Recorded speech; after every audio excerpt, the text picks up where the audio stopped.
Oui, alors moi je suis responsable éolien terrestre au CER, c'est-à-dire que, j'anime la commission, associée à ces sujets qui regroupe à peu près 1 300 personnes et je m'occupe, aussi de l'animation de toutes les instances qui la composent, donc les groupes de travail, task force, pôle et cetera.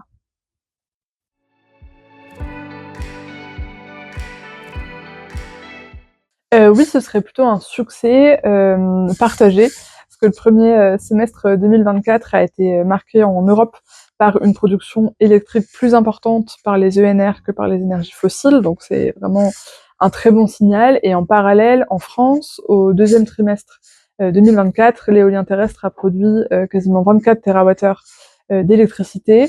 Et en gros, pour avoir un ordre d'idée, ça représente à peu près la consommation annuelle d'une région comme la Normandie, donc c'est vraiment très important et ça montre que l'éolien terrestre a une place prépondérante dans la décarbonation du système électrique et énergétique plus largement.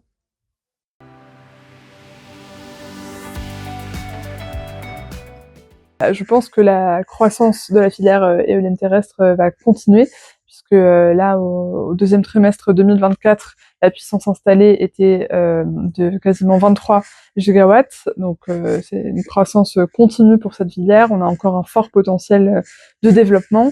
Au niveau du CER, on s'est fixé des objectifs à 2030 et 2035 qui sont de 38 gigawatts et 48 gigawatts, donc c'est des objectifs ambitieux mais qu'on peut atteindre. Le gisement est là, donc j'espère qu'on les atteindra. On aura juste besoin d'un petit coup de pouce de l'État avec voilà, une facilitation, notamment par des mesures réglementaires, mais a priori la filière peut le faire, donc j'espère qu'on y arrivera.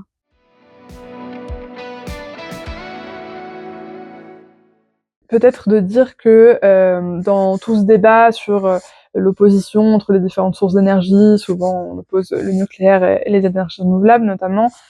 Je pense que ce qui est important de rappeler, c'est que finalement l'électricité, ça représente une petite part de notre système énergétique, environ 25%, et qu'en fait il va falloir se concentrer sur la décarbonation du reste. Et donc il faudra toutes les sources d'énergie pour arriver à atteindre nos objectifs de décarbonation.